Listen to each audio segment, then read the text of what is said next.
Kita bahas hal-hal yang kaitan dengan Natal aja. Oke, boleh.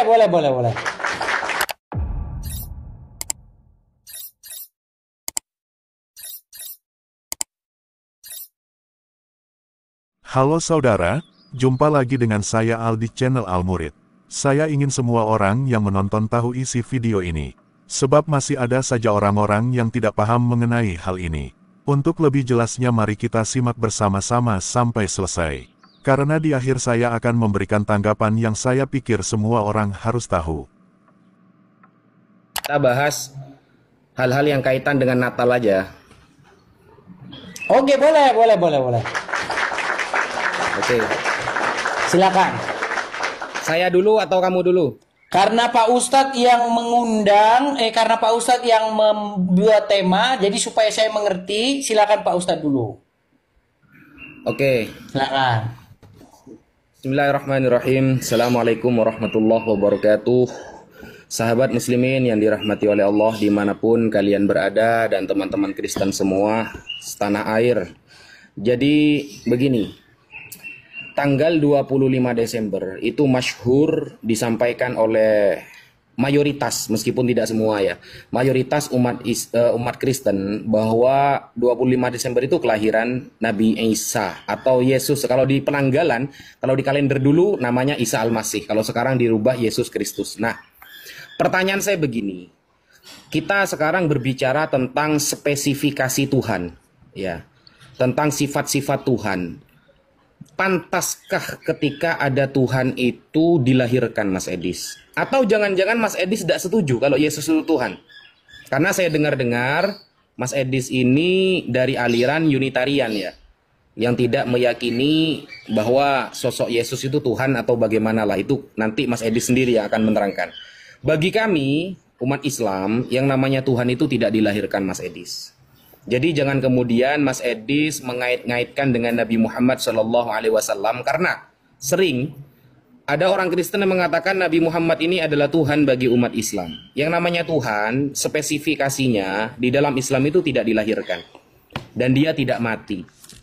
Ketika ada sosok Nabi yang diikuti oleh umat Islam, dia bukan Tuhan, dia ya Nabi. Wajar kalau dia mati, kalau dia dilahirkan, kalau dia kadang melakukan kekhilafan, itu wajar.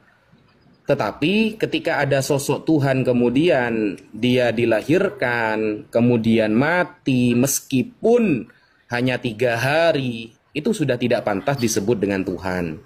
Karena spek Tuhan itu harus di atas rata-rata. Tidak boleh sama kemudian dengan umat manusia pada umumnya. Dan kejanggalan saya mengenai tanggal 25 Desember, biasanya umat Kristen itu mengatakan, kalau tidak tertulis di dalam Bible, itu tidak wajib diimani. Sedangkan penentuan 25 Desember ini tidak ada, tidak tertulis di dalam Bible, Mas Edis. Sehingga wajar ketika sebagian Kristen kemudian mengingkari tanggal 25 Desember sebagai kelahiran Yesus. Apalagi kalau kita melihat di dalam Lukas 2 nomor 8, ketika ada seorang pengembala domba yang mengembala dombanya di malam hari. Kenapa di malam hari? Seluruh penafsir Kristen mengatakan karena saat itu musim panas. Di dalam Lukas 2 nomor 8, semua penafsir Kristen mengatakan saat itu musim panas. Sehingga di dalam Lukas 2 nomor 11 tersebut dengan tegas lahirlah Yesus Kristus. Kalau kita melihat kalender Yahudi dulu sebelum adanya kalender Masehi ya. Kalender Yahudi menyebutkan kayak Elul, Tevet dan lain sebagainya. Musim panas itu ada di bulan Juli sampai September. Kalau kita kaitkan dengan Masehi, bukan di bulan Desember. Malah bulan Desember itu dari dulu kalender Yahudi adalah musim dingin. Sedangkan Lukas 2 nomor 11 itu menarasikan Yesus lahir di musim panas. Ini kan dari jenis musimnya sudah tidak masuk akal gitu loh. Dan kenapa 25 Desember ini kemudian banyak dewa-dewa yang dilahirkan di bulan tersebut? Nanti saya kasih datanya ya. Saya kasih data bahwa ada sebagian dewa-dewa itu yang lahirnya pas dalam 25 Desember. Sehingga Saya ingin meminta dalil yang pasti, yang qot'i kalau dalam Islam, di dalam kekristenan sebenarnya ayat yang dijadikan dalil untuk penentuan tanggal 25 Desember sebagai kelahiran Yesus itu ayat yang mana, Mas Edis? Yang kemudian ayat itu nanti akan mengarah kepada tanggal tersebut, dipaskan dengan tanggal di zaman Yahudi sebelum adanya Masehi. Saya punya data bahwa bulan-bulan pada tanggal penentuan orang Yahudi itu sangat tidak pas kalau dikaitkan dengan 25 Desember. Mungkin setelah itu saya cukup dulu ya untuk narasi awal, karena Mas Edis tadi belum paham kita akan berbicara ke arah mana. Setelah itu kita akan saling bertanya jawab, dan jangan lupa Mas Edis, pertanyaan saya nanti dicatat agar terjawab. Sebagaimana saya selalu mencatat pertanyaan Anda dan saya jawab selalu menggunakan referensi. Seperti itu Mas Edis. Sekian, terima kasih. Sudah habis waktunya? Sudah. Baik. Saya kasih waktu dulu ya teman-teman ya. Jadi ada banyak sekali pertanyaan dan ada banyak sekali pernyataan, dan saya akan tanggapi satu persatu ya teman-teman ya. Ingat teman-teman ya, kalau Kristen bertanya ya, itu mustahil. Sekali lagi saya katakan, mustahil Islam akan menjawab pakai Qur'annya. Oke, baik. Ya, kita mulai dari statement Ustadz Wafi. Ini spesifikasi Tuhan. Macam kita mau beli motor aja. Ini spesifikasinya apa? Beli HP. Ini speknya apa ini? Tuhan ada speknya ini. Jadi begini, Wafi, ya. Tadi Anda mengatakan Tuhan kok dilahirkan. Masalahnya begini, Ustadz Wafi. Ustadz Wafi juga mengakui Tuhannya dilahirkan. Jangan menghilang. Saya nganu wifi. Ya, gini loh Ustadz Wafi. Kan kemarin kita udah pernah ngobrol nih.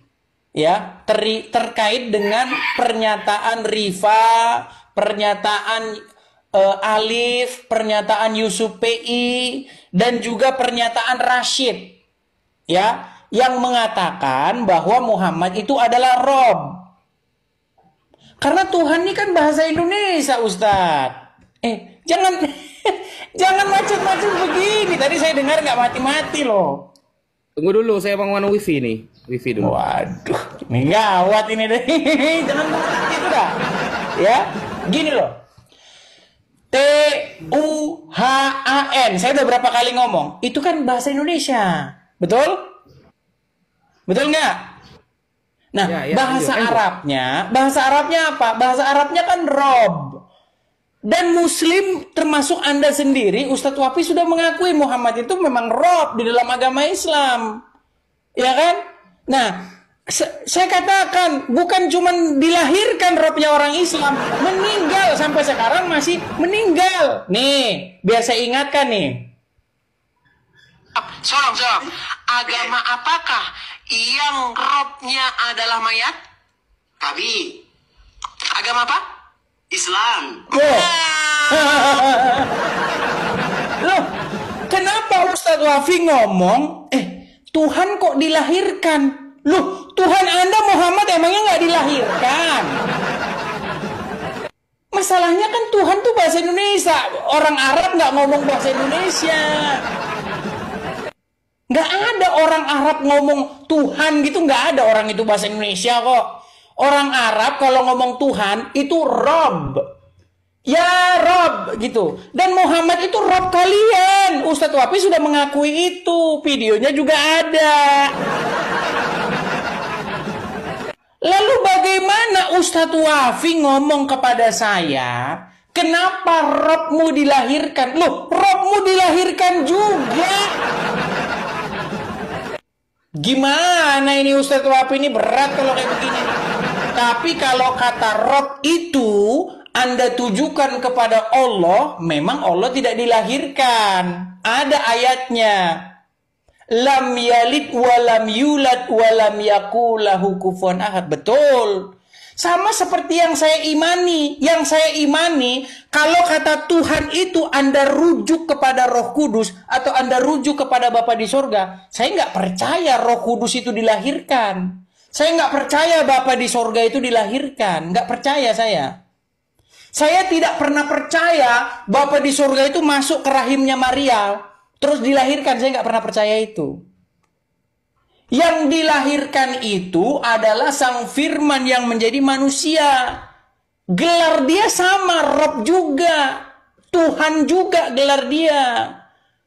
Tuhan itu apa? Tuhan itu Tuan, Gusti. Sesuatu yang kepadanya kita menghambakan diri. Nggak masalah. Nah masalahnya Rob yang dilahirkan ada Rob Muhammad dilahirkan, bahkan sampai sekarang masih meninggal di kuburan. Ya. Nah kemudian, karena waktunya tiba-tiba udah 26 nih. Gini, kemudian masalah apa lagi tadi nih? Masalah kelahiran 25 Desember. Itu dihitung dari bulan, bagaimana di situ malaikat datang kepada Maria, kemudian malaikat juga datang kepada Elizabeth. Nah, ngitungnya dari situ. Seperti itu, karena waktunya udah habis, nanti saya tanggapi part keduanya. Makasih Bang Aman. Ya, part keduanya nanti saya tanggapi. Yuk, silakan. Pernyataan bahwa tanggal 25 Desember sebagai tanggal kelahiran Yesus Kristus didukung oleh beberapa tradisi Kristen kuno, termasuk dokumen seperti Koptik Didaskalia Apostolorum, ajaran para rasul dalam tradisi Koptik. Berdasarkan perhitungan Annunciation atau kabar sukacita, banyak bapak gereja awal, seperti Santo Hippolytus, menyebutkan bahwa Yesus dikandung pada tanggal 25 Maret dikenal sebagai datangnya kabar sukacita. Jika kehamilan Maria berlangsung selama 9 bulan penuh, maka kelahiran Yesus diperkirakan jatuh pada tanggal 25 Desember. Jadi jika ada yang bilang tidak ada catatan mengenai perayaan Natal tanggal 25 Desember, mungkin orang tersebut tidak tahu mengenai catatan dalam tradisi Kristen yang muncul sebelum adanya perayaan Sol Inviti Dies Natali atau Hari Kelahiran Dewa Matahari. Semoga info ini bermanfaat. Salam murid Kristus.